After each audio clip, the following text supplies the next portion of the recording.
Should you be revising in the holidays? Well, as a student that gets good grades myself, I've got some advice for you. Do not revise or study in the holidays. This does come down to a couple of things though, why you shouldn't actually be studying or revising in the holidays. Let's step back a bit. Why should you actually be doing work in the holidays? There are two main reasons, really. Either to prepare for any mocks or to improve or catch up. And let's be honest, we all need some time to relax because we've been working so hard, haven't we? So instead of revising or studying for your next mocks, you should instead be trying to understand what you've been doing this year. As an example, there's probably been a couple of blurry moments in the past couple of weeks or last term.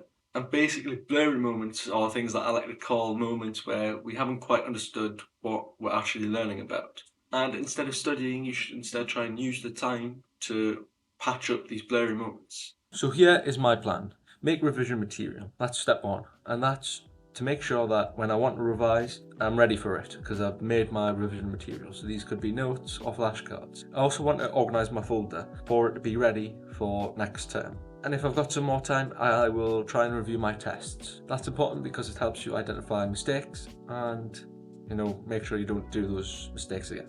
And I'll be trying to do an example at least once and time how long it actually takes me to do this plan. So instead of doing one subject, I actually had time to do 2 subjects. So for my plan, I tried to use it to recap physics and maths. For physics, I had already made my revision material, used physics and maths to write up some notes for a test before the holidays, so I was fine with that. So then I moved on to step 2, which was organise my folder. So I went through my lesson work and copied down anything that was missing from my revision material notes. I also went through one of the mocks that I did in the year and just wrote down any mistakes on a piece of paper. And that in total took me 35 minutes and 5 seconds exactly. And for maths, I did a similar thing where I went through all my lesson work and made some notes about it. So instead of actually making revision material, I feel like maths you just need to practice. So I just made mind maps about each general topic area. And I did this on a piece of paper which I can put in my folder and sort of take out the lesson work and put that piece of paper into my folder, which organises my folder and saves lots of space. And I also went through my tests like I did in physics. And that in total took me 23 minutes, 8 seconds. So it took me less than 1 hour to recap 2 subjects.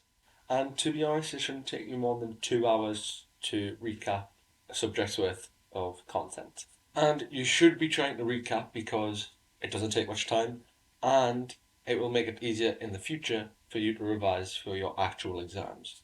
And in the future, you need good study habits. And if you don't think you've got any good habits so far, watch this video for 3 scientifically proven good study habits. If you enjoyed this video and found it useful, then please like and subscribe, and I'll see you guys in another video. Bye-bye.